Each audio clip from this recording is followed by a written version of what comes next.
Ouais, c'est ça, on peut l'éditer après, là. Cheers, guys. Cheers, certain. Yeah. C'est que tu veux faire la présentation d'eux? Vas-y, m'a suivre en français, après ou quelque chose. Okay, well, today, December 13, 2014, we're with AraPacis, Jerry Fielden, and Shelle Macpherson. And we're here to spend about an hour or so and discuss with them the band, their careers themselves, how they came about, and of course, the new album, A Disturbing Awakening, that will be released officially on the 21st of December, correct? That's correct, yes. Of 2014. Bistro de Paris in Montreal. Perfect. Fantastic. So we hope you guys enjoy this time that we're going to spend with them. Denis, you want to say something, say it in French? Ouais, c'est ça. Ben, nous autres, on est ici pour faire une entrevue avec Shelle Macpherson, qui est la chanteuse d'AraPacis, et Jerry Fielden, qui est le guitariste, bassiste, keyboardist, whatever. Fondateur, tout, ouais, c'est ça. Fait que c'est ça. Fait que quand t'as Mais je commencé... fais pas du kazoo, pardon. Oh non, mais la mandoline, imagine. Oui, la mandoline, mais pas de kazoo. Wow! Fait que, soit Jerry, quand t'as commencé, t'as appris le piano classique. Ouais. Quelques leçons de piano, oui. Ça, c'est certain. Mais quand tu dis quelques leçons, c'est quoi? Je pensais que...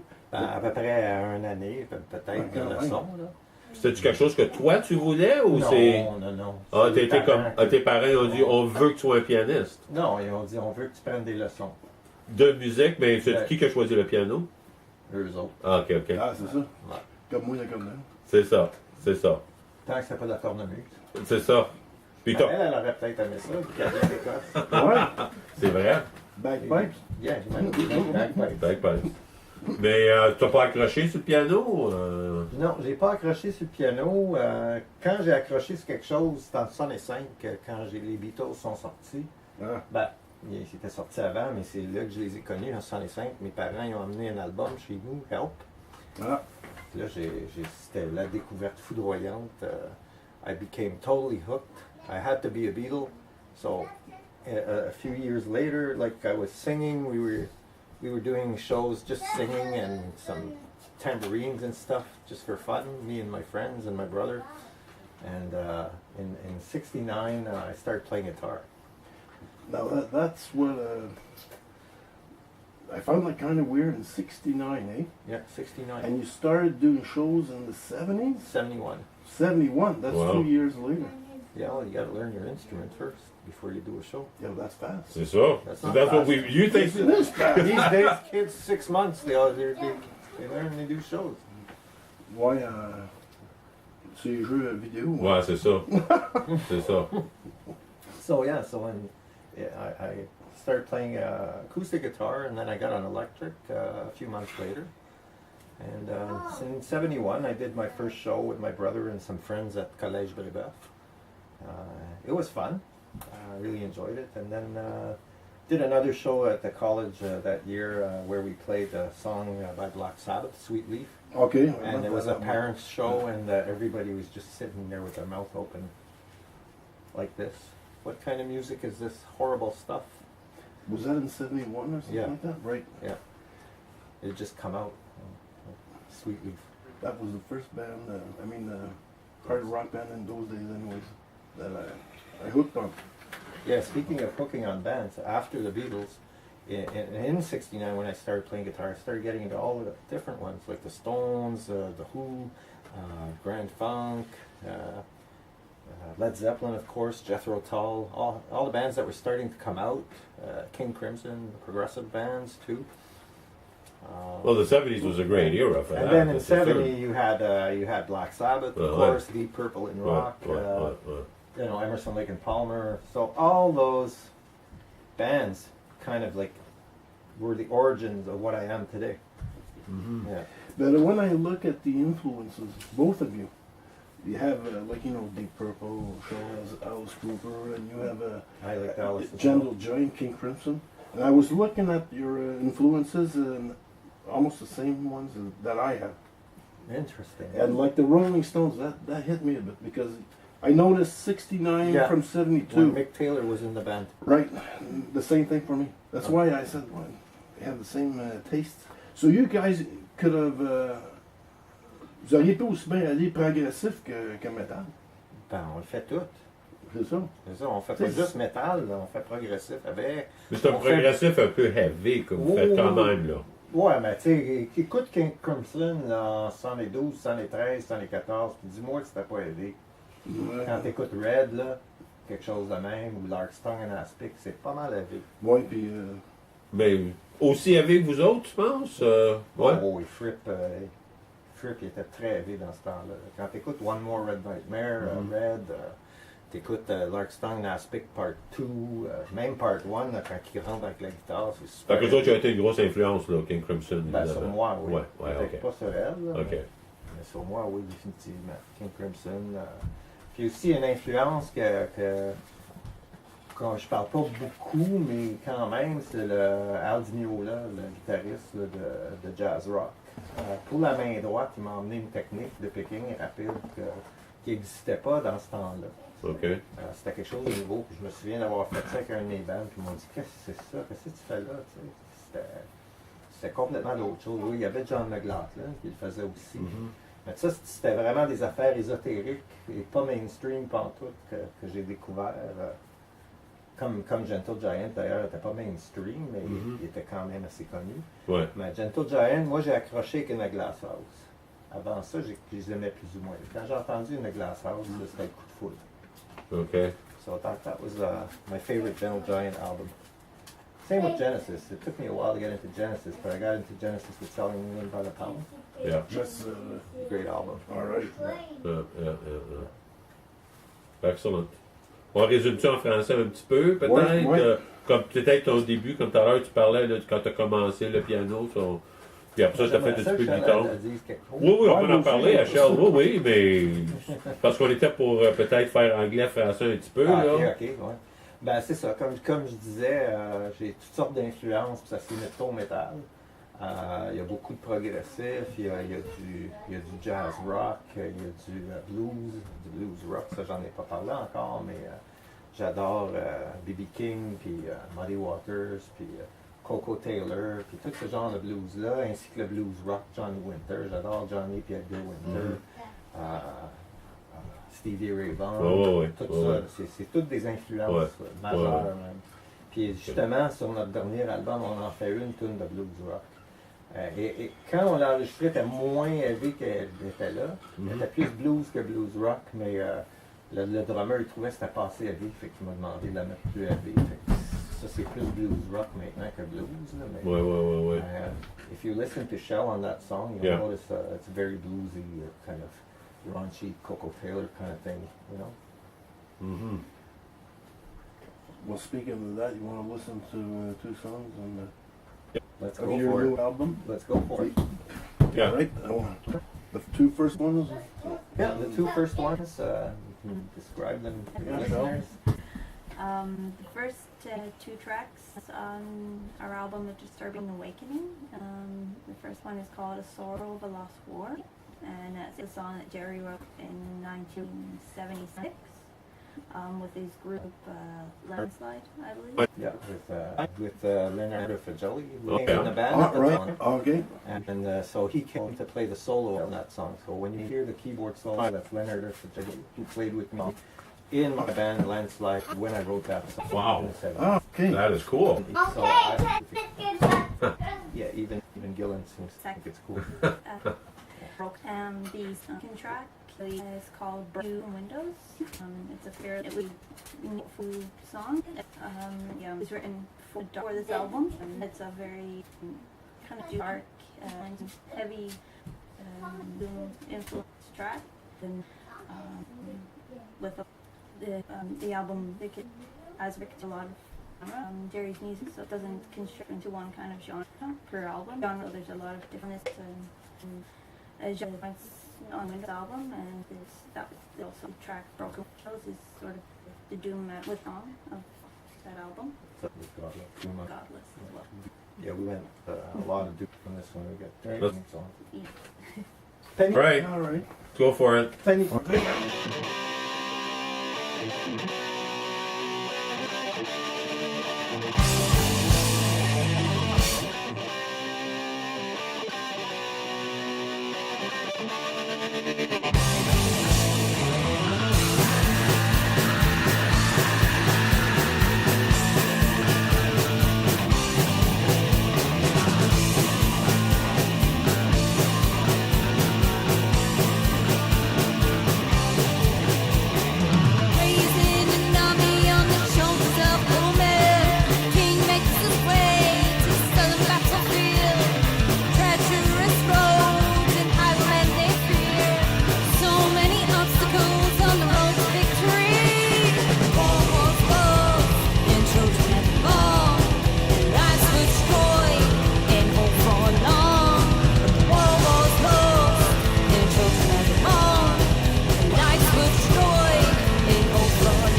unwanted vision of a body wrapped in glass, in a vitreous substance, in a vitreous substance.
Okay.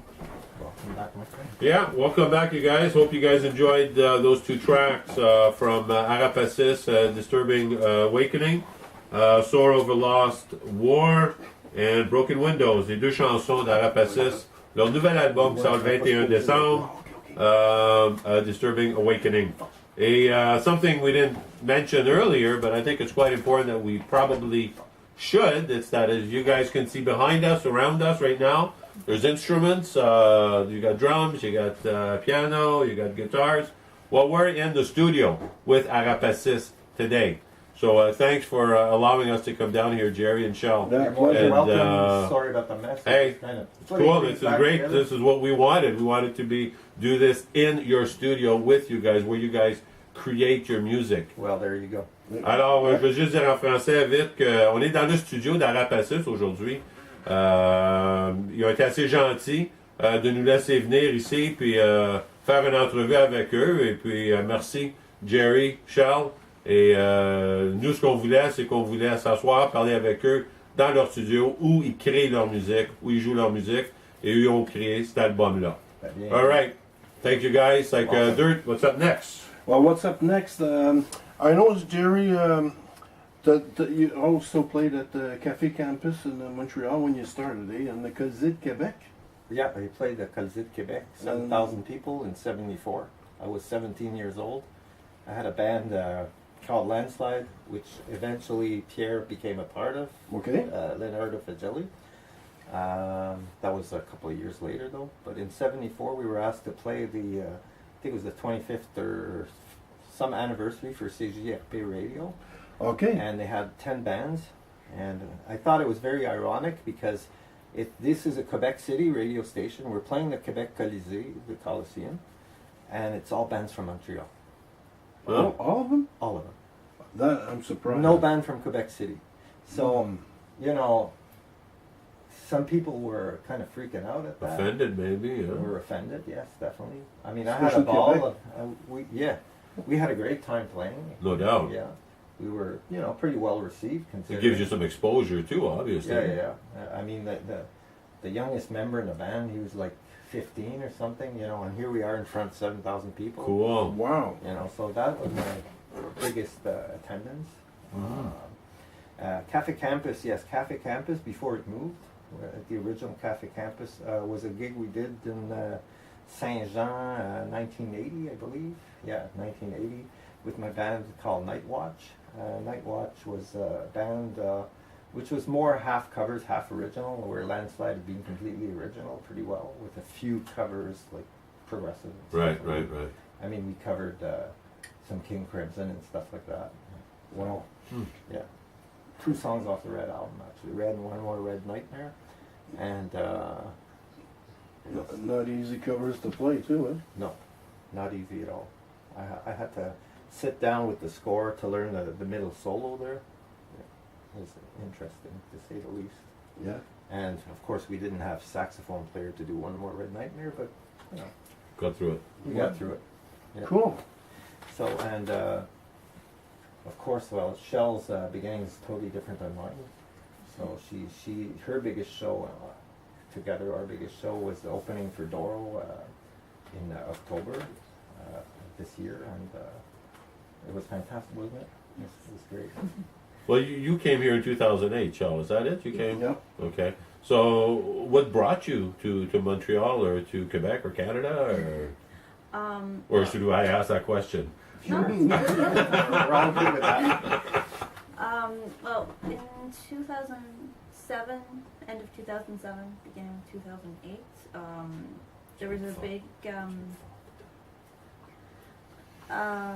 like, you have Facebook these days. The thing then was MySpace. Everyone was on MySpace, including myself and Jerry, who created a forum for the lead singer of Deep Purple, Ian Gillan. If you don't know, Jerry does translation work for Ian Gillan's website. Yeah. So I joined this forum that he had created, and he introduced himself, and we hit it off right away because of we both share a love of Deep Purple and Ian Gillan. Favorite band. Cool. And we Good started choice. talking about that a lot, and he told me he was in a band, AraPacis, of course.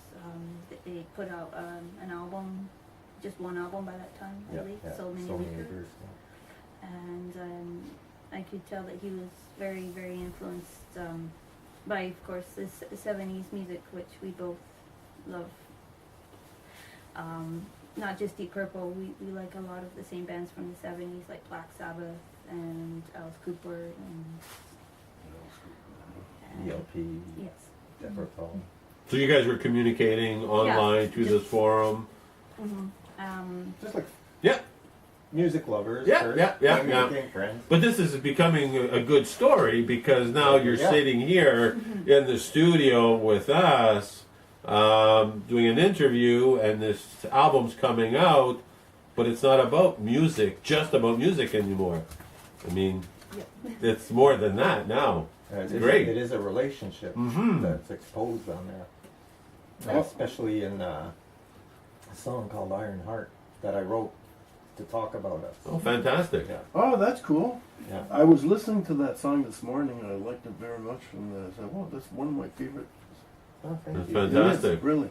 That's Oh, that's I started cool. working on this ballad, and I've been wanting to write a song for her for a long time, and that's the one.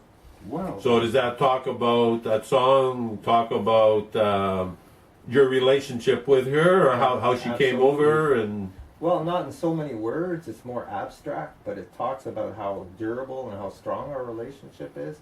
Because like every couple, we've been through, you know, Mhm. storms and right, stuff like right, that. right. And that's what it talks about, basically. Cool.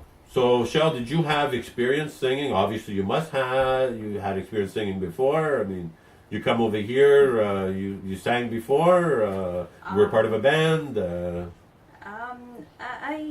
My exposure to music was just as a fan before. I listened. Once I left school, music became a big part. But just listening, I never thought that I could be a singer or be part of a band. That was never my intention. You never thought you could, but was it something maybe you wanted to, or was it no, not even a thought? No, I don't even it entered my mind to. Okay. I wasn't really sure. You know, I left school at 16, and I wasn't really sure what I wanted to do in life. And then of course I started talking to Jerry via MySpace, and we just started talking as music lovers and friends. You know, I wasn't looking for a relationship or anything. He was in a relationship, so that was, you know, it was like a no-go area. So, and you know, we continued talking. He went through a bad patch in his relationship, which happens to everybody. It was a fatal patch. The relationship ended. I see. And ours started. Okay. So was there a talk back then when, you know, when you were maybe going to come over, that were you thinking, Jerry, hey, there's my lead singer? Was that like something? No. Not even. No. I had a. Yeah, that's. I had So a it was singer just, she was just coming over, you know, to be with you, blah blah blah, and everything started once you were here. First, I actually went over there. Oh, I see. Because I was going over there anyway. I was going to Germany with another friend to see Deep Purple. Oh. And So there's that connection, the Deep Purple connection. It's There's all a lot because of of Deep Purple. It is all, as we said to Don, remember, it's all because of you. Yeah, it's Because your Don Airy, he would say, when he saw us kissing, he'd say, you guys got to stop this. And we go, hey, it's all your fault. Cool. You started. Cool. Yeah, so there's a little anecdote. Ben oui. Cool. And so I was in Germany, and I thought I'd pop over to Edinburgh and meet her. And she decided to have to be secret. Parents didn't have to know, because there's a huge age difference. We'll talk about that later, actually. Sure. Whatever you guys want to talk about. Well, I we're know what here. you're talking about. Anyway, so I popped over, I met her, and then I phoned her at her place the next day, not knowing that it was her stepfather's phone. And her mother answers, "Who are you?" You know, and this kind of stuff. Ooh. And then I start talking, being really honest with her, and I'm in the tube in London, and we go underground, and it cuts. So she probably thought I had Oh, yeah. So, predicament. Okay. So you can tell the rest, because I wasn't there. Yeah.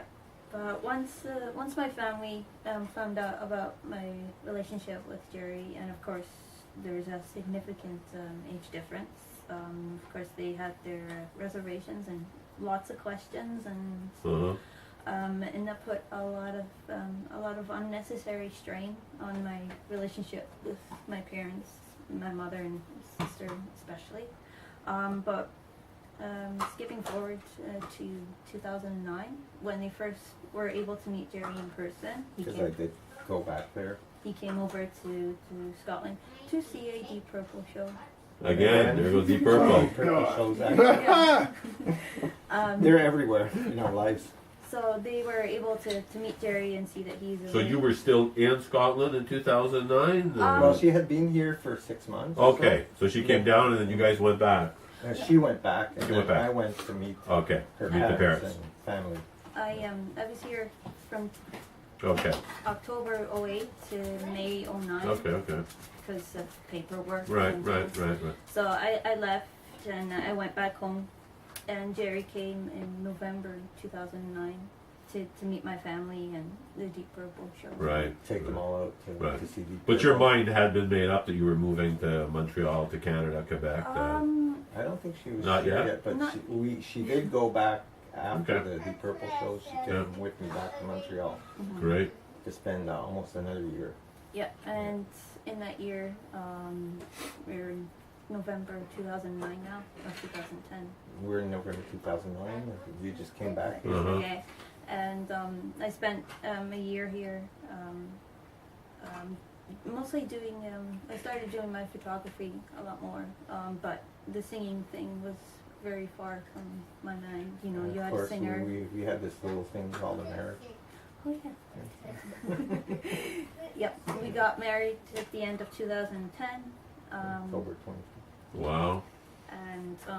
while I was here as a visitor, I fell pregnant, and because I was a visitor, I didn't have medical insurance. Oh, okay, I see.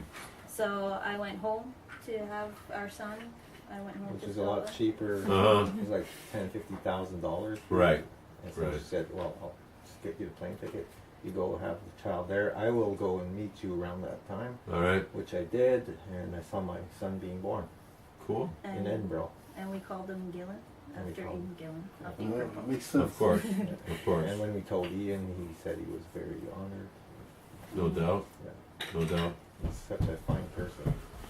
So to fast forward a bit, you then came here and did your photography, Yes. and I guess really is how'd you become the lead singer? Like, what happened there? Was it Jerry that said, you know, we're looking for someone, or you wanted to do it, or? Well, they, he got rid, he fired this singer that he'd had for many, many years, after a couple of albums and an E EP. Lizzie Fire. Yeah. I mean, Okay. she's a good singer, but we had differences. Yeah. Uh-huh. I won't Like lay many it- bands. Yeah, we don't I need to won't get lay into this that. down. No, No. So he was he was auditioning people, of course. I saw a couple of people come in and audition who weren't very good, you know. And even then, there was no thought in your mind, I'm going to Well, try. No, she actually had been singing the songs in the studio for fun for. Okay. Ah, Yeah. that's what I. Okay. I was getting. So Okay. she was practicing them for fun. Yep. So anyway, so as she said, we tried a couple of people. We even had one singer who did a show with us, and this singer at Cafe Chaos, and she couldn't growl or didn't want to, and so she was always a good growler. So she went up and did the growls at that show, and then I had more differences with that singer, and And that's when the idea came, we'll just, Shelle, give it a shot. Yeah, because like Jerry said, I had been in the studio here, just singing and for fun, you know, not really being very serious Right. about it. I'm not really knowing like the like any music theory or whatever. Just it was purely fun. So when the time came for him to look for another singer, he decided that instead of going through tons of auditions, Right. and those people having to learn the songs, and he just said, you know the songs. We'll find you a good vocal coach, which we did, and yeah, The rest is history. So, yep. so that's how it started, right? yeah, And that's how we're at where we are today. yeah, that's where we are today. She's still senior coach, not as often, but. So this is your first album with AraPacis. And I noticed on the album that Shelle, you composed 2 songs with Jerry on that album. One. One, Oh, it says two on the. 2. It So says- on the album no, it says 2. let's go. Yep. I should know. I don't even know my own album. Yeah. Yeah, I contributed most of the lyrics, if not all, to All of them. With Um, those. Okay, to a song called "With Ghosts in Hell I Stand." right. And I worked a little bit with Jerry on the closing number on the album. I'm Free Now, Yeah. but that's mostly Jerry's Okay. music and lyrics. Maybe that's So why I said. these 2 songs have very interesting musical differences from the rest of the album, because with Ghost in Hell I Stand, we had lyrics to another song by her, and I forget what it was called, Enough for me. Enough for Me, and finally it morphed into this song here, and I was fooling around with my drummer and I was playing the mandolin, and he says, why don't you write a folk rock song, a folk metal song? So I go, okay. So we took her lyrics and put it in a folk Oh, cool. metal. So that's how it became to have so much mandolin and stuff. As for I'm Free Now, I told you the story already, how it was like a blues and we had to heavy it up to make it a blues rock. And, Right. She really went to bat with the vocals on that one. She got the blues feel, absolutely. Right. The whole spirit of it. That's what I thought. Cool. All right, so are we ready for a couple more tunes? you Yeah, think, yeah. or- How about number 3, number 4, Jerry? Number 3, Wanna number 4, introduce the songs absolutely. for us? Wanderlust. Yeah, you don't have to look at the back.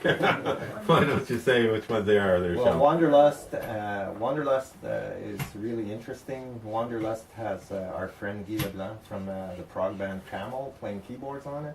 It's the second time he collaborated with us. Yeah. The first time was on the album Netherworld on the song Crisis. And you know, when I asked him, he's such an amazing guy, you know, and he's battling an illness right now. Okay. But he still did it, and it just came out really nice. You'll see, he plays a very nice, very soulful solo in it, and very heavy organ. So Guy Leblanc on Wanderlust, and With Ghosts in Hell I Stand, of course, is the song we were just talking about, the folk rock song, folk metal song that she wrote the lyrics for. Perfect. Cool. So we'll listen to that, and we'll be right back. We'll be back after that. All right. Okay.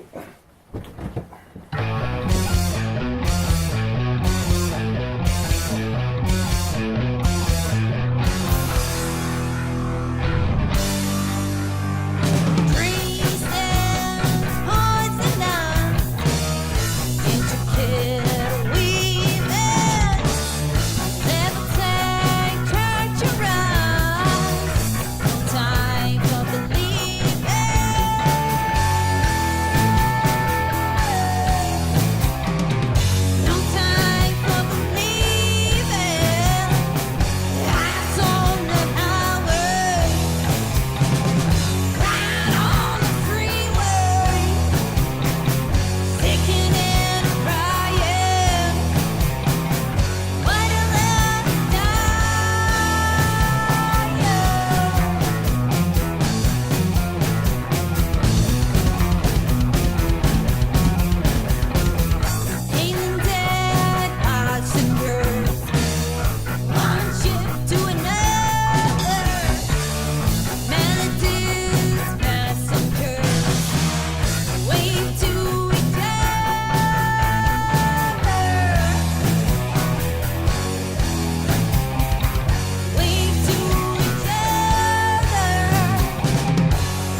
to there?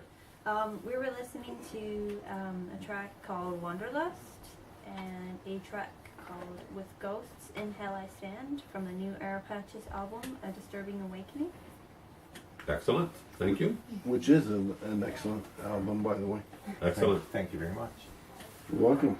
So I'd like to mention a few people. Please, please. A Yeah. few people that guested on this album. First of all, Brittany Kwasnick, who did some back vocals, who is her vocal coach. Thomas Todrecker Guevara, who is our engineer and co-producer, who did some growls. We have Leonardo Fagelli, who, as I said before, played on the first track, which he had played on in the 70s as well. Thank you very much, Leonardo. We have Guy Leblanc of Camel, who played on Wanderlust, which you just heard. And then following two tracks, we have Tearing the Mist, which is the sixth song on which Don Airy of Deep Purple plays. We'd like to say a big thank you to Wow. Don. Yes. Indeed. That was quite the What a story. lineup. Absolutely. What a Anybody else catch. you'd like to mention? Mention maybe duplication.ca, who gave us a very cheap pressing. Is that where you work, Jim? Yeah, that's where I work. So Oh, cool. They gave me cheap pressing. Fantastic. That's because you're a good employee. Must be employed. And a good guy. That good guy. Guys, my head's gonna get really big. That's all it is. I think you'll be able to walk through that door anyways. I hope so. Oh, that could be a tight squeeze. Oh, Gary, by the way, I was reading your biography, Betty, and I noticed that you played with Vince and Frank Marino. Well, I didn't play with Frank. I played with Vince. And you had a Frank. band with them? Yeah, I had a very short-lived band. We had a few practices, and that was it because we lived too far apart. Okay. Yeah, Vince is a great guitar player. He also played in Mahogany Rush for a while. Frank, the story with Frank is that I discovered Frank when I was 15 and he was like 16. He was playing a show at the youth center in St. Lambert where I lived. Okay. And I went to see him and I was blown away. This guy was absolutely incredible guitar player. At 16, I'd never seen him, 16 or 17. Uh-huh. I'd never seen someone of that age be so good. He played some Hendrix stuff. He played his own compositions, which were amazing. And so I got to talk to him after the show, and he let me try his guitar. Wow. And so I followed Mahogany Rush to every show I could around Montreal for a few years there, just to hang out, and became friends with Paul and Jim as well, the bass player and drummer. Still hang out with Paul to this day. Every 6 or 7 months or so, we go to a snack bar and we go and chat. Nice. And so Frank would come into Steve's where I worked. I worked in Steve's music store from 74 to 76, and Frank would come in once in a while, and like he'd be nice enough to sit down and show me a few licks, you know. So I did learn some really cool licks off of him. So yeah, and kept in contact. I haven't talked to him for a while, but it was his 60th birthday recently. He did some few shows not too long ago, and they went over very, very well. So he's still active. Vince I talked to this year as well. He's still playing, but not as much in the public eye, maybe as Frank Okay. is. So yeah, I see them once in a while. Huh. Oh, that's cool. Yeah. Music reunites. It keeps. Yeah, but I see, like I said, I see Paul more often from Mahogany Rush, Interesting. bass player. And I also read, because like we were talking in shows, she's really the photographer, Yes. and you also did some. I was reading for magazines. Now, when you're talking about Yeah, magazines, yeah. Well, I pop did. rock or Pop rock, I did some interviews for back in the early 70s. Really? I did some stuff for Live for Marie-France Rémillard, who you might know, Live magazine. So I did some photography for them. And when I lived in Toronto from 80 to 92. I had a band there called Riser, and we did a lot of progressive hard rock, Okay. like Rush style. That was like Rush was our main influence. So we did a lot of that. Was that a cover band? Well, it was half and half. Okay, so you had your own songs, your own I compositions. always had my own songs. Oh, cool. And actually, when I was in Riser, I wrote a couple of songs that we do nowadays. One in particular, Horror Show, that I wrote in '82, that we did on Netherworld, and we still do live. So open our shows with it a lot of times. So if you listen to Netherworld, you hear Horror Show. That's my period. I thought my second most favorite band, I would say, after AraPacis would be Riser, the band I had in Toronto.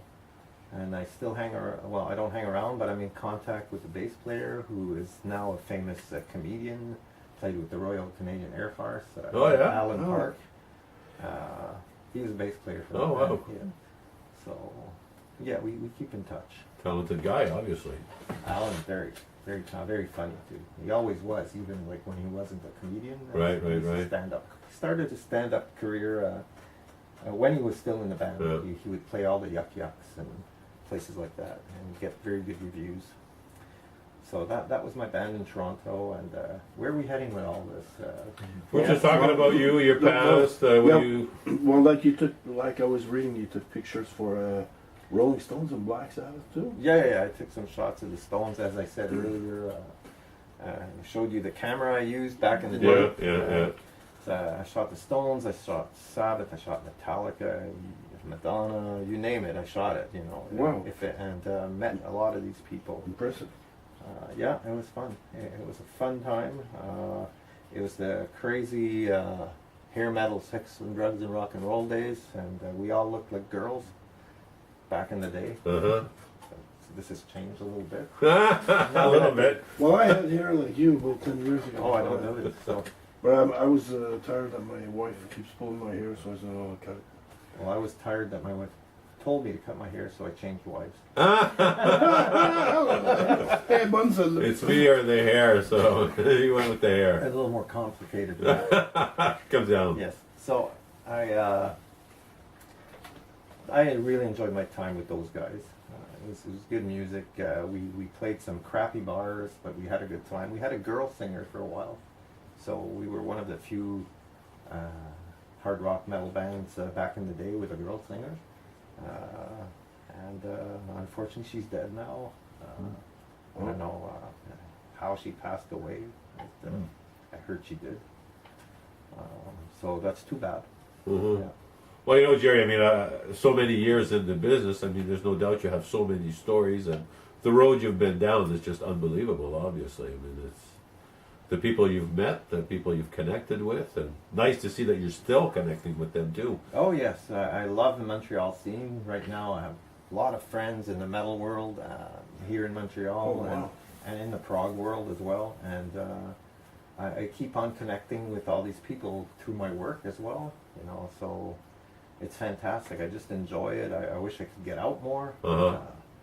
You know, I have to work in the morning. I know, well, yeah, But, no doubt, It's a no drag because she gets to go out to a lot of shows and take some pictures. Maybe a little less now that she's more committed to AraPacis. So we'll let her talk about Yeah. her photo career. For sure. Because it's been short, but very, very busy and very, very good. So I started doing photography, I would say, in 2009.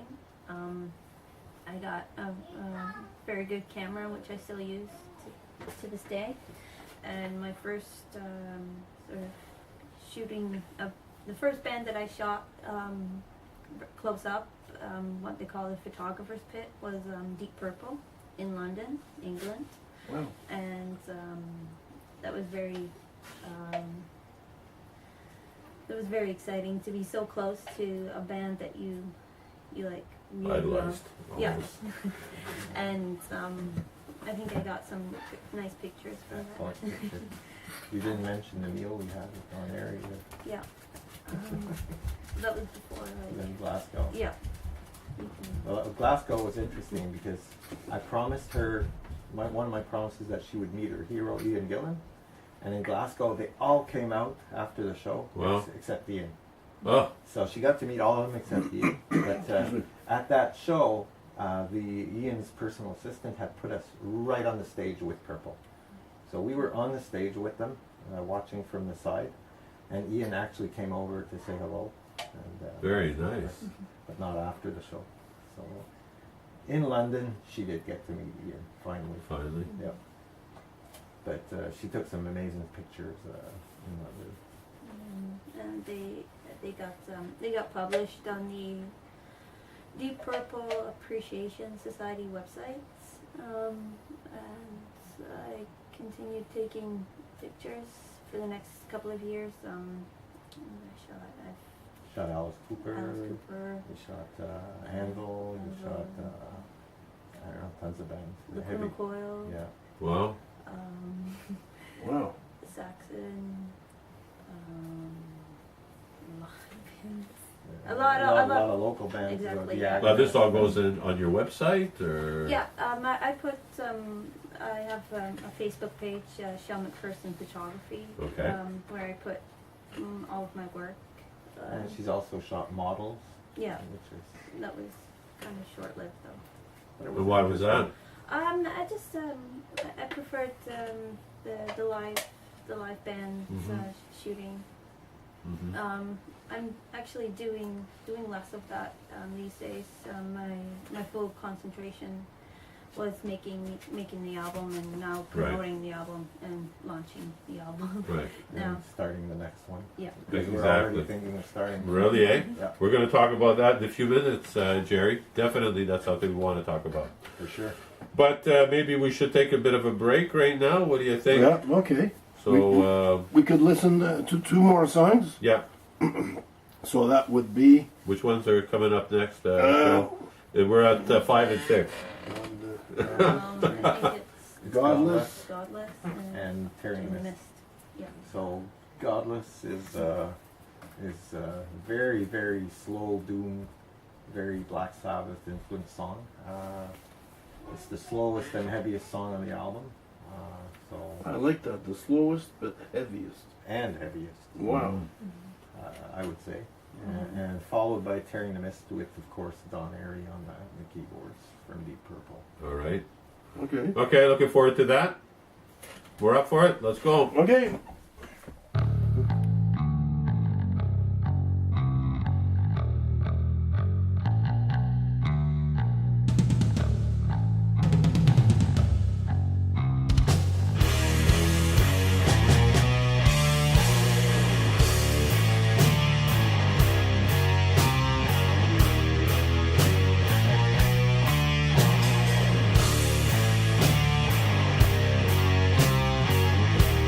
Godless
streaks of golden hue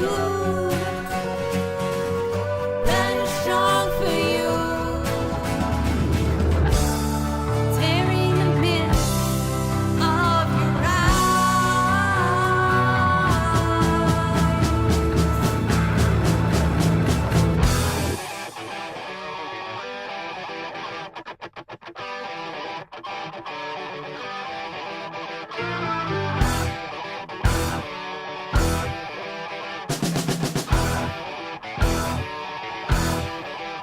living life to the full, grabbing some shares.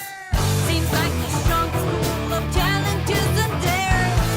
Living up to an end, my text of life, messaging on my distance, that's just from the night.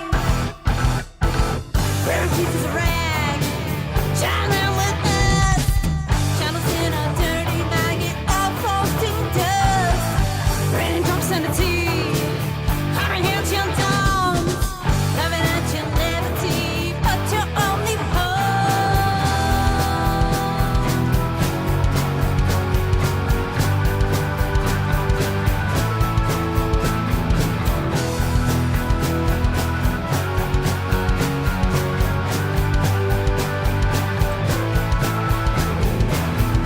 That's the unloved to choose.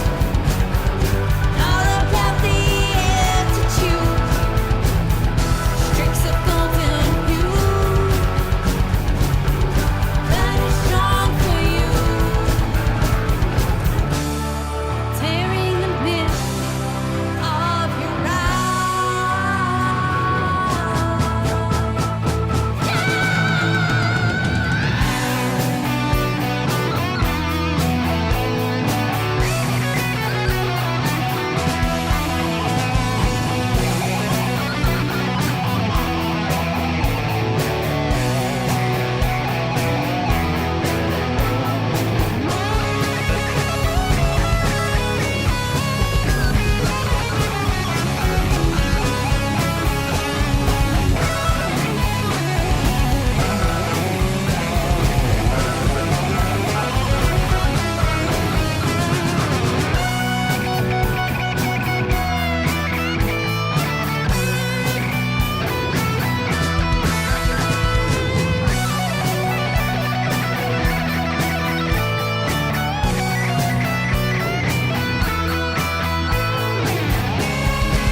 Je sais pas. Ouais. Excellent. Je niaise. Ouais, mais reste pas devant la caméra, C'est pas là. fini, parce que je voulais en parler. OK.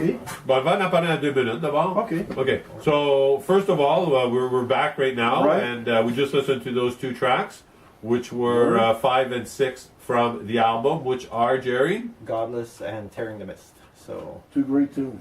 thank you. Thank you very much. You're welcome. 2 totally different styles, All right. actually. Yeah. All right. So, I wanted to tell people that are listening to please, if you're in the Montreal area on December 21st, Sunday, December 21st, at Bistrot de Paris, we are launching the album with something very different. We're doing an acoustic show. Shelle and I and Matt will be there playing acoustically some of the songs from the album, and we'll also be listening to the entire album. And we have, as a guest, Brittany Kwasnick, her vocal coach, opening with a few songs of her own. So please come on down. It's going to be fun. It's a nice place. It's relaxed, but it's going to be heavy at the same time. So a mixture of both. En français, Jerry, pour ceux qui nous écoutent en français? Ouais, le 21 décembre, venez tous en grand nombre. On joue au Bistrot de Paris, à Montréal. Comme en tant que lancement du nouvel album, on va jouer acoustique avec Shelle, moi et Matt. On va jouer quelques chansons du nouvel album, puis on va écouter l'album au complet. Et aussi, on a sa vocal coach, Brittany Kwasnick, qui va ouvrir avec quelques chansons. Fait que ça va être le fun. Fait que venez nous voir, gênez-vous pas. Vous pourrez acheter l'album sur les lieux. You can buy the album right on the spot. So they can get it signed too. Yeah, they can get it signed. We can get, Excellent. We'll bring our happy disposition. On va avoir du fun. Moi, j'en doute pas. Excellent. Wow. All right, so So apart from that, what the future holds, right now we're in the midst of completely revamping our lineup.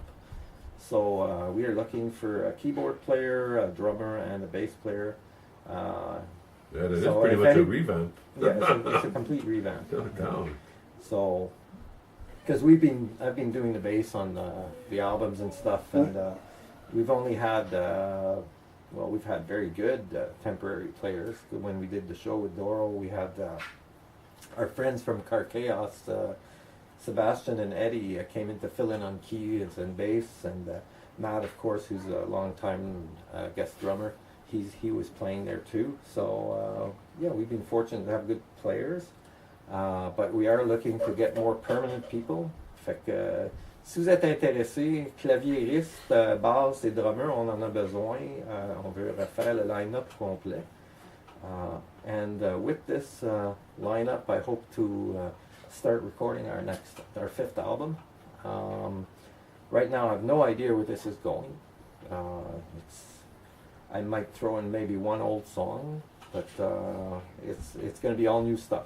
So I have to start writing, and she's got to get on the lyrics too. So Well, she's good on the lyrics. she's good on the lyrics. But always with the signature AraPacis style. What style? This is so Non, mais c'est ça, mais c'est quand même progressif, heavy, comme c'est. Oui, C'est ça. Oui, ça c'est la base, C'est ça. c'est clair, mais C'est ça. toutes les autres influences, je me gênerai pas. Si je veux mettre du rap dedans, je vais mettre Ah, du rap. okay, Tu sais, okay. si je veux So that's faire- pretty much my question, really, Yeah. to a certain point. Okay, so I guess there's no borders, there's no, Non, y a pas de there's no frontières. Je pourrais aussi bien te mettre une toune de jazz. Ouais. que, tu sais, OK. fait que, mais ça va rester un album d'AraPacis, donc hard rock progressif à la base, là, puis tout le reste qui vient avec. All right. Là, Mathieu, il a écrit une tonne là-dessus. Mathieu, oui, sur le dernier album, Eyes of Malevolence, c'était 2 tunes qu'il avait écrit. Ah, OK. C'était 2 tunes. Puis moi, j'ai dit à Matt, j'ai dit, sont tellement bonnes. J'ai dit, si tu les mets ensemble, ça va faire une tune épique à l'os. OK. Fait que c'est ça qu'il a fait. Il les Ah a ouais. mis ensemble. Il a mis le début, c'est une des tunes. La partie du milieu, c'est une autre tune avec retour au début. Si tu remarques, le début et la fin, c'est la même mélodie, un petit peu changée. Fait que c'est un, comment on appelle, thème et variation qu'il appelle en Ouais. musique classique. C'est ça qu'il a fait. Ah, J'ai bien aimé cet instrumental-là. J'ai pu me défouler bien comme il faut à lead dessus. ouais, hein? Ben, Mathieu, il a fait les rhythm guitars dessus, il a fait les drums, il a fait un petit peu la bass, la partie du milieu. Moi, j'ai fait la bass. Les strings, j'ai fait les strings, j'ai fait la lead, puis j'ai fait la majorité de la bass. Parfait. Ah oui. c'était le fun, là, comme toute affaire. Mais comme quand je vois des fois que tu joues la basse, les claviers, la mandoline, la guitare, je dis, as-tu tout appris ces instruments-là? Ben, il y en a que j'ai appris mieux que d'autres, là. Ouais, C'est clair. ouais. Comme en tant que guitariste, la basse, c'est assez facile, là. C'est une autre technique, mais quand même, la base est déjà là, là.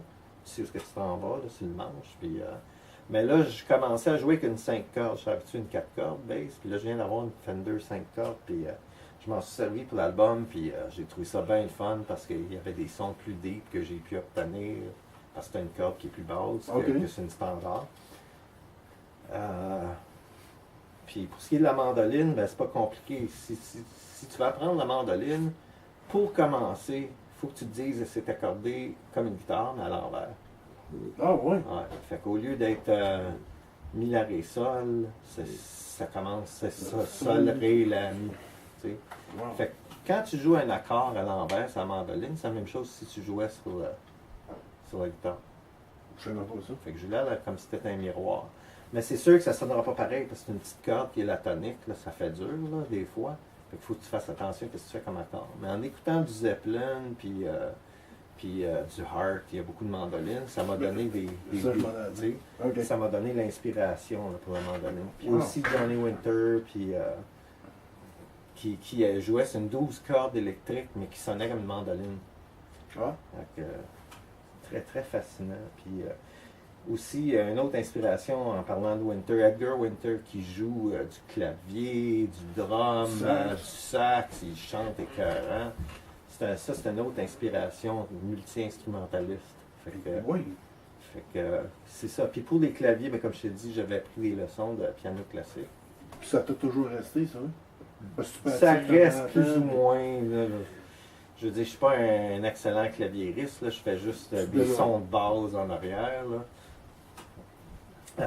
J'ai une coupe de Moog, comme tu vois, que je me sers beaucoup. Puis un autre clavier, un Yamaha ici. Puis, Parce que le fun, c'est que tu n'es jamais laissé au dépourvu. Tu sais, je veux dire, si tu veux mettre quelque chose, faire quelque chose, tu peux le faire toi-même. C'est ça qui est cool. Jusqu'à un certain Ouais, point. oui, là, certain. tu sais, j'arriverai C'est pas sûr. puis je jouerai pas comme Non, non. Don Harry. Absolument. Là. Ben non. c'est Il n'y a pas grand impossible. monde qui vont jouer comme lui. Non. Maggie Lablanc c'en est un. Oui, c'est ça. Mais là, on parle de ceux qui sont spécialistes. C'est bon, on parle des tops. Mais moi, tout ce que je veux dire, c'est mettons que tu vas additionner quelque chose, tu as la base, c'est quand même cool que tu puisses faire ça toi-même. Oui, tu sais. c'est pratique. Ben Je oui. joue un peu de drum avec, fait que je peux me C'est ça. débrouiller. C'est si- ça. Mais c'est clair que je jouerai jamais du Non, drum non. sur un de mes albums. C'est ça. Je peux faire des bacs C'est vocales ça. aussi. C'est ça. Et Fielden, là. Yeah, I feel it. Là, excuse-moi, j'ai remarqué que AraPacis, là, c'est votre 5e album. Sur fifth album. Fifth album and an EP. Yeah. That EP, that's only one song, eh? That EP is 4 songs. 4 songs, sorry. It's 2 songs off of So Many Leapers and 2 songs off of Consequences of Dreams that were redone because my drummer Matt wanted to redo them. So he said, "Let's do this project. I'll pay for it." Go fine, okay, you know. It was fun to do. I mean, we have a really good bass player on it, John Yates, who's now with Evertrap, and Matt, of course. He's always great, you know. Last album, he's so impressive, you know. I really, really, really liked what he did on the last album. He went above and beyond, and he recorded that pretty well in one take. It's fun when you have guys like that on working with you, you know. They'll go the extra mile and then you can trust. Yeah. And you know, this is your 5th album. Are the 4 ones before available? Still available? Netherworld and So Many Leapers are still available. The EP is available for free download on our site. Okay. But Consequences of Dreams was a little bit different because it was UK pressing. Oh. And I have just my own copies left, 2 or 3 copies. Okay. So it's not available unless you can get a hold of them in England or on eBay or Okay. something. Okay. But here they're not available anymore. Right. You guys think of putting them out in the near future or something? No, I think we'd like to go forward, you know. Oh, you want to move on? Eh? Yeah, we want to move on from that period. Like once all those albums are sold out, they're sold out. I might repress Netherworld, maybe, because I might. But right now, that's not the focus. The Okay. focus, if I have money to repress, I'd rather repress, So- finish paying for this one to start. Right, okay. So please, people, buy some albums. Thank you. Right. And yeah, and pay for the next one. So we thought that the Kickstarter campaign was interesting. It was, eh? It was interesting. We made the mistake of not asking for enough money. Okay. So we didn't cover all the costs, and we're still paying personally. So I definitely the next one we're going to ask for more and take a longer period. Okay. But overall, it went well. We met our goal. No It's problem. just that the goal wasn't high enough, right? Yeah, That's we- the only. Because I think we were a little timid about it. We said, well, let's make sure we set a goal that's reachable. And, Okay. and we should have asked for a little more. Like we could have asked easily for 1,500 instead of 1,000 Right. Right. because we got 1,600 out of it. Well, I know. But a production like ours, the album actually cost around 3,000-4,000 to make. Okay. You know, there's equipment, there's the studio time, there's the mastering, there's a lot of costs involved. So there's the experience that you got on that one that next time around you can use for sure. Yeah, absolutely. All right. I love Kickstarters. All right. So before we go on to the next couple songs, Right. you did say that the EP, I think, is available for download on your website. Yeah, yeah. on And the your music website page, is what? www.arapacis.com. Perfect. So Yep. ARAPACIS.com.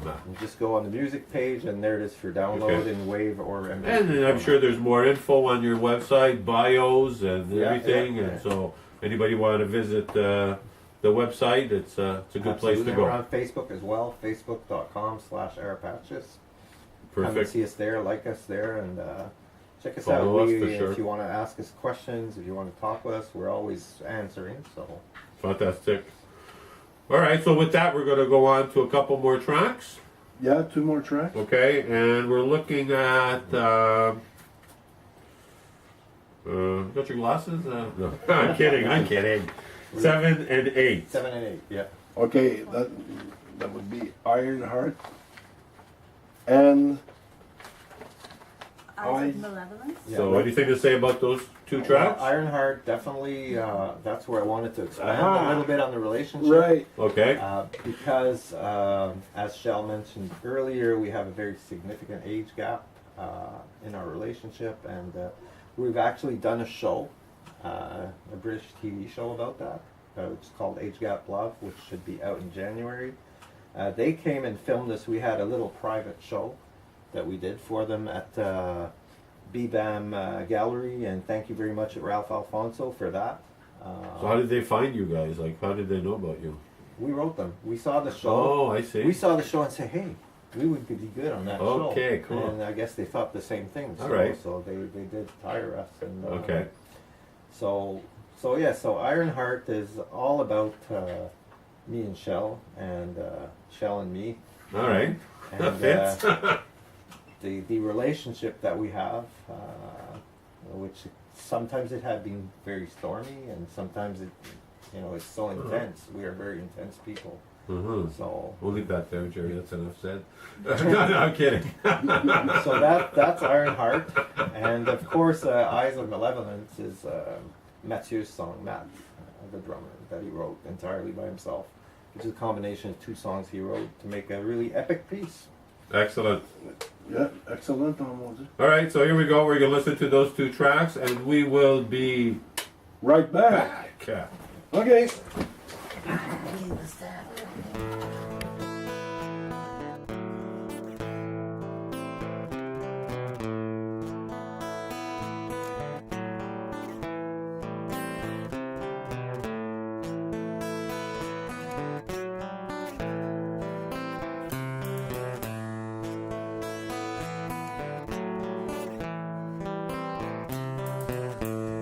Through the darkest storms and tallest waves, all the experiences that we've had, in the times of cold and rages of heat,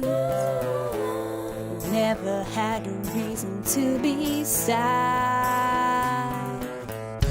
You and me are a single heart, unbreakable. Tough cast iron, no one can break it apart. It was forged in precious time, spent together.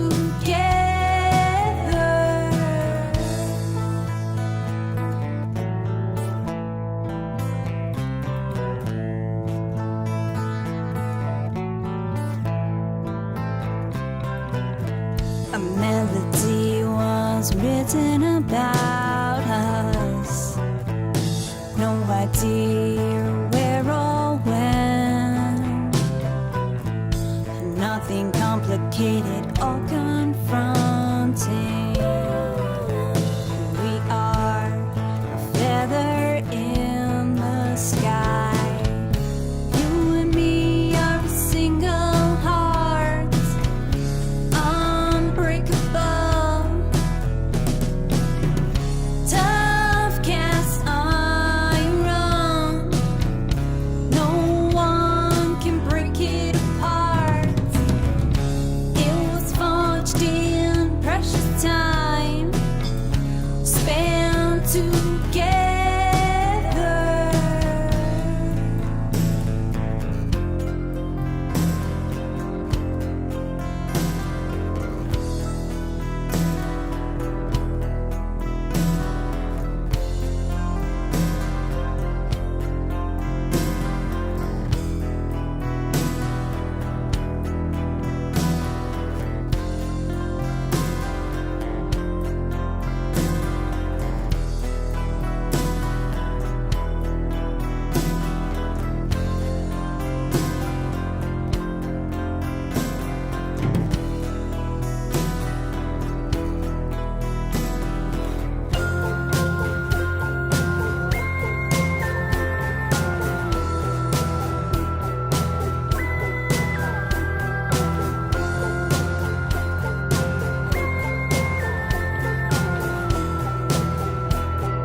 You and me are a single heart, unbreakable.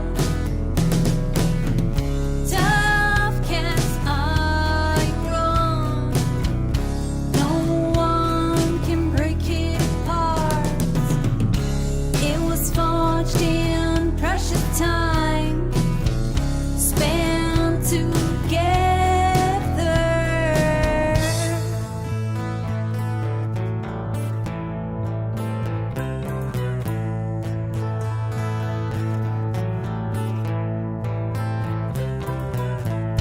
Ends of days will find us here,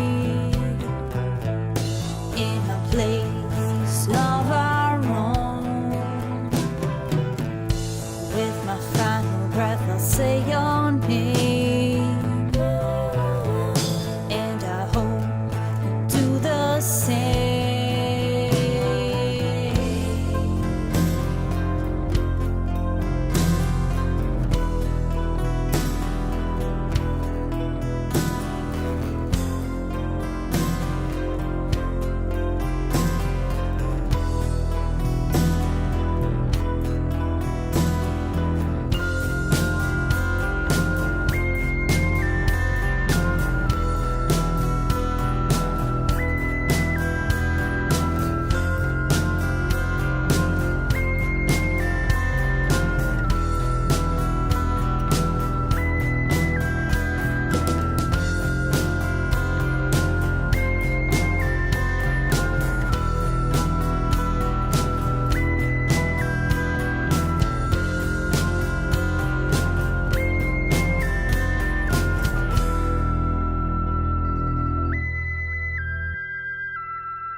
We're back.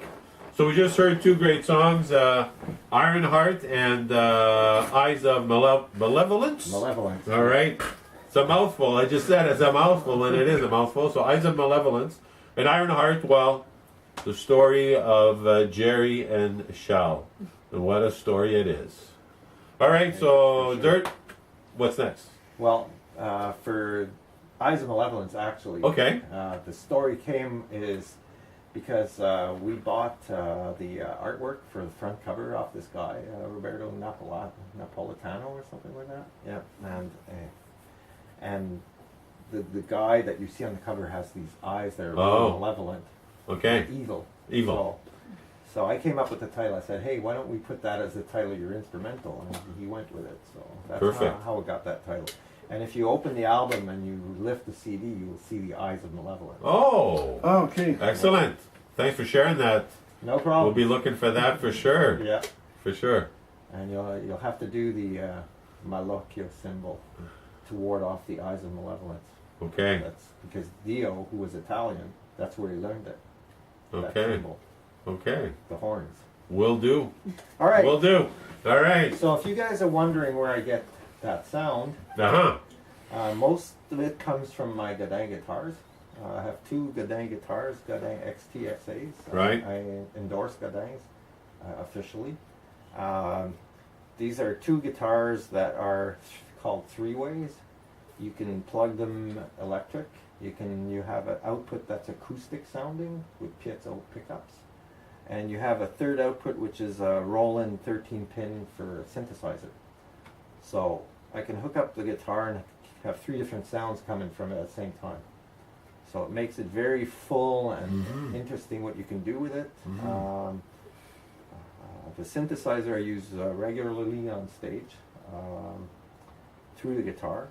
I use the acoustic sound on a few songs, not too many, because it's kind of hard to get a perfect balance in that sound live. Right. But the electric, I love the electric sound of the Godin. It feels great. It's overdriven. It's not too distorted, so it has definition. Both of them are really nice. They're both XTSA models. One of them has a lacquered neck. The other one has just a satin neck, so it's a different feel. But they're both same sounding guitar. I also use a Strat and an SG. I used an SG. I used the Godins on most of the songs. On Broken Windows, I use the SG to get that Sabbath sound, because that's a really, really fun sound. I detuned the guitar, draw the detuning, and I use the Strat and I'm Free Now to get the blues rock sound. So each guitar has its purpose. The Godins are more useful than the others because they're a very wide range of sound. But I like, once in a while I'll use another guitar. Right. And Godless is actually not even a real guitar sound. It's the V Roland sound. You can put your guitar through there, and then you can make it sound like a bass or like a Les Paul or like a Kelly or like. So and you can actually tune it down without tuning the guitar itself. You just tune it in the synthesizer. Oh yeah. So it's tuned down to a B tuning in the synthesizer. So what you hear is all synthesizer, like reamp. Right. Yeah. So that's what I use like for guitars. For the bass, as I said earlier, I use a Fender Jazz Bass 5-string, which has a really nice range. Just a standard Mexican Fender. Right. Sounds fine and it plays really good. For the keyboard effects, I used my Moog Slim Fatty, and I also used the actual strings in the programs, and I used a Mini Nova for some synth. And I mostly used directly through the DAW, the program, the recording program that our studio uses. He played the clean guitar tracks through several different amps to Right. get different sounds. So that's what he did, Tom. And it sounds really good. It sounds really diverse. Diverse, like for example, I asked him to get me sort of an Alex Lifeson Rush sound on Wanderlust, and he did it perfectly. And I got a more Candlemass Sabbath sound on Godless, you know, from the synth. Wow. So yeah, so that's for the guitar and the bass. And the keyboards, as I said, is mostly Moog and from the DAW. And the drums, I think he has a Tamaset. That's what he used. And the mandolin is a Fender mandolin. There you go. Got everything, Jerry, man. You're equipped, huh? Yeah, just what you need, you know. It's Right. nice to have a little variety. Right. Oh, and for acoustic, I have an Ovation, yeah, which I used on very particularly on Ironheart. I wrote the whole song acoustically. There's no electric guitar in there at all. All right. The only thing electric is basically the bass. Yeah, we just heard it a few minutes ago, and it Yeah. sounded terrific. I really you. like that. Yeah, That it was sounded really, really good. How about you, Shelle? Any instruments at all, or is I just, that in the works? I'm taking, I go to my vocal coach, Brittany Kwasnick. She plays guitar and keyboards too, and she's teaching me a little bit of keyboards. All right. As the songs on A Disturbing Awakening, there's a lot of keyboard parts, and also from Another World, there's a few keyboard parts, so I think it would be useful if we never find a keyboard. I was just player. gonna say, if Yeah. you're revamping, you might not need it to find a new keyboardist. Well, we'd be happy to find one to Right, play those yeah. solos, Right. because obviously she's Yeah. not going to learn how to solo No, I like know. one Yeah. in 3 months. Right. But it's cool that you're looking into Yeah. it, and it's something you want to do. Yeah, and she's also showing herself a little guitar and here and there. Excellent. Anything, Dirt, you want to add there? Or? Well, Jerry talked about his equipment and all that. A lot of stuff. Yeah, and I've been actually taking courses. Actually, when I did my degree at McGill in history, I took music tech courses as well. So I learned how to, record with a DAW and do some electronic music. Totally different styles that I don't do in here, but that I've done in the past: electroacoustic music, contemporary, all sorts of weird stuff. But Electroacoustic. so I really like composers like Philip Glass or Steve Reich or guys like that. Langueret. Oui, Langueret, ouais. Il y en a un autre à l'Université de Montréal, là, Domon, là, qui est super bon. Ok, connais pas. Ouais. Et puis il y a Alcides Lanza, il y a Osvaldo Buldon. Il y a beaucoup de compositeurs modernes qui font de la musique bien intéressante. Oui, très Même des très- fois, là, c'est même plus de la musique, c'est des sons, Ouais, c'est des paysages sonores. Ouais. Fait que, qui sait, peut-être m'a rentré ça. Je l'avais déjà fait dans mes albums solo. J'ai 3 albums solo avant AraPacis. Ouais. Puis je voulais savoir comment ça se fait que tu en as juste un disponible de la même raison que AraPacis. Parce que le deuxième et le troisième, tu vois, c'était sur mp3.com qui n'existe plus comme distributeur de musique. Ah, Fait que c'était des albums, quand t'en voulais un, t'en pressais un. Fait que c'était un à la fois. Ok. Fait que j'en ai peut-être un ou deux qui traînent, là, mais pas Ok. plus. All right. Fait que ceux-là sont plus disponibles. Le premier, je l'avais fait presser, puis fait que j'en ai beaucoup. Si vous en voulez un, le prendrez. Ben, en tout cas, il faut que je comprenne tes affaires. Mais c'est sûr que. En tout cas.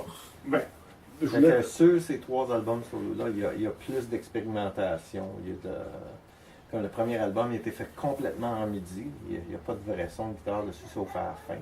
Ah ouais? Ah oui. C'est parce que j'apprenais à comment me servir du midi puis tout ça. Puis j'ai dit, bon, ben, je vais tout faire un album avec ça. C'est comme Wow. ça. Intéressant. Fait que c'est assez intéressant. Je vais peut-être prendre une des tunes et les mettre à niveau sur le prochain Ah ouais? ce soir. Ah, cool. Ben, je voulais savoir aussi, dans même en passant, c'est quoi que tu enseignais en 2003 puis 2005 à McGill? Donc, j'enseignais le multimédia pour les bibliothécaires. Parce que j'ai fait une maîtrise en bibliothéconomie à McGill. OK? Et puis, donc, j'étais qualifié pour enseigner. Fait qu'ils m'ont demandé de développer le cours qui n'avait pas été donné depuis 4-5 ans, ce cours-là, multimédia. Fait que l'histoire, c'était de faire un projet dans Authorware de macromédia en se servant de tous les médias, c'est-à-dire musique, graphisme, vidéo, tous les multimédias, et de faire un projet sur quelque chose. Et puis moi, j'évaluais le projet à la fin, puis je Wow. donnais les notes. Là, puis, j'ai eu des très bons projets de pas mal tout le monde les 2 années que j'ai enseigné. Wow. Je ne reviens pas comment t'en fais des affaires. Alright, fait qu'écoutez, on est-tu bon pour la dernière chanson de l'album, et puis on revient avec les mots finales après ça? N'oubliez pas qu'il y a aussi une chanson bonus. Ouais, dans les- ça, on va finir avec ça après. Oui, parce que moi aussi, j'ai peut-être juste une petite affaire ou deux à couvrir. Oui, bien avec sûr. toi. C'est ça. Ah ouais, pas Pas de- dans Fait- le temps, là, mais. Ouais. Fait que là, ce qu'on va faire, c'est qu'on va écouter la dernière chanson de l'album, OK. et puis on va revenir avec les mots finales, puis ensuite, on va jouer la bonus après ça. You like to introduce All right. the last song of the album? So I'll just say quickly though that we're going to listen to the last song of the album, then we'll be back with the final words, and then we'll play the bonus track after that. And Shelle's going to introduce the last song of the album. Please, Shelle, go ahead. Feel free. Feel free. She's The free now. last track you're going to hear from A Disturbing Awakening is called I'm Free Now, and it's a very heavily blues influenced track, and it's one of my personal favorites from the album. Ah. OK. All right, So, I'll give it a listen. We'll be right back. we'll be back. Enjoy it. Voilà, parfait, ça.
Right, so that was I'm Free Now. That was the last track on the new album by AraPacis. Or I'm pronouncing it wrong, am I? In French, it's AraPacis. AraPacis. In English, it's AraPacis. AraPacis. Okay, my apologies. No problem. So AraPacis is the name of the band, and the new album, The Disturbing Awakening.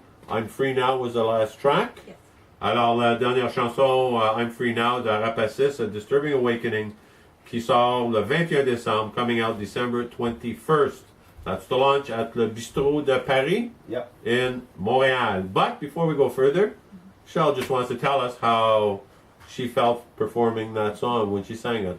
Go ahead, Shelle. Well, I've only performed I'm Free Now once live at the BBAM Gallery in Montreal as part of the Age Gap Love show that Jerry and I were featured on.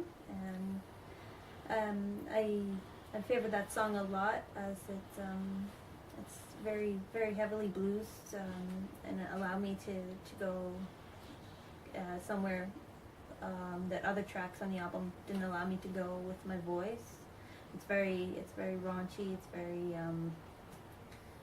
Raunchy. yeah. All right. It's a very, it's a blues. It's a straight ahead blues rock track, and it's one I like a lot on the album. So Excellent. I feel I Excellent. see that coming more of that type of singing in the future too. Okay. Oh, really? Yeah. All right. We'll talk She's about getting- that in a few minutes. Yeah. For sure. Oh, so that's an experience you liked a lot. Oh, okay. Excellent. Sorry. All right, great. So Denis, you wanted to ask Jerry a couple questions? No, I don't have anything to share. I'm just kidding. No, I know you did some editing for your mother, eh? Your mother writes books. Yeah, well, I've done some literary stuff, yes. I've done some editing of my mom's books. She writes all sorts of stuff, historical, crime, poetry, whatever. She does it all. And I've also written a book on my own called Le 438e Escadron Tactique d'hélicoptères, 1934-2009.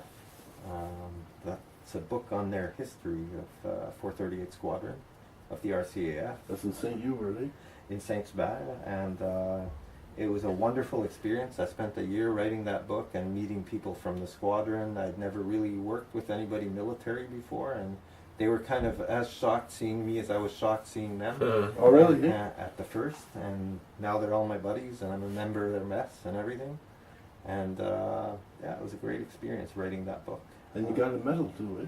Oh yes, because I wrote the book, and I also involved myself with the RCAF Association, helping cadets and all that kind of stuff.